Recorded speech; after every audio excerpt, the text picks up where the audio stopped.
Alright. Ta-da!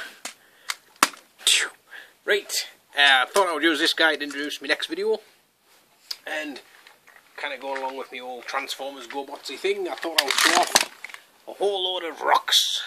That's right, these are me rock lords that I've got. I'll start with the all-time favourite. This one was the absolute favourite rock lord as a kid. We only have a few, but this one was the best.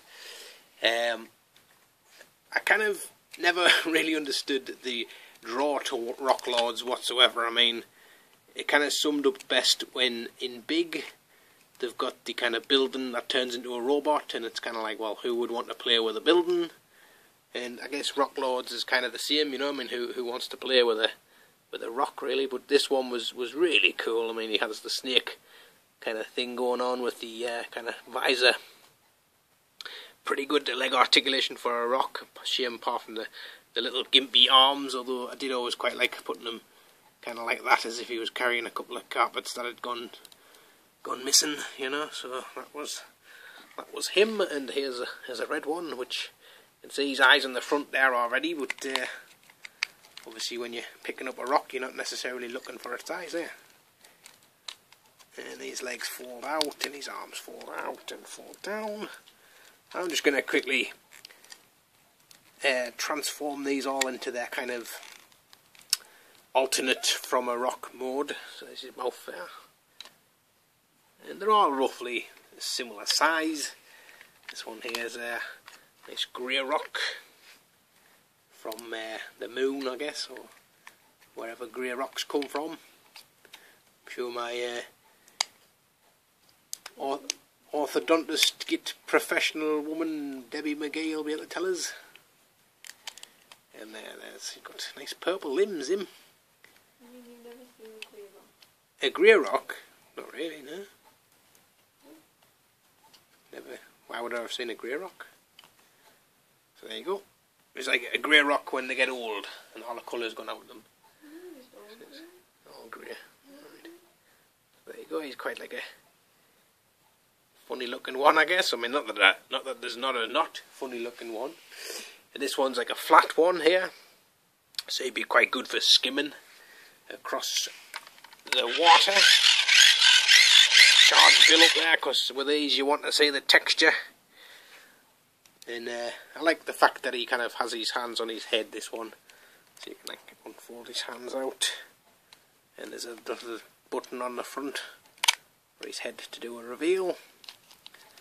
And then his feet to pop out. So. And then they're out the wrong way. Oh, I can hear the springs. So that's that one. He's pretty decent as well. Like, he's kind of reminds us a bit of the Masters of the Universe ones, where they've kind of got the joiny up, jaggedy bits that join up, you know. And this one was like a robot-y one, and you can tell obviously some of his foiliness. So that chromeness is there. Sadly not with us. But that's 80s toys for you. They're just not built to last forever. And this one looks like the robots from the Smash adverts. Smash, get smash. And he doesn't really stand up very well either, but there you go. And finally they did like animal ones as well. Which I remember having like the purple one, which I think was some kind of rhinoceros-y thing.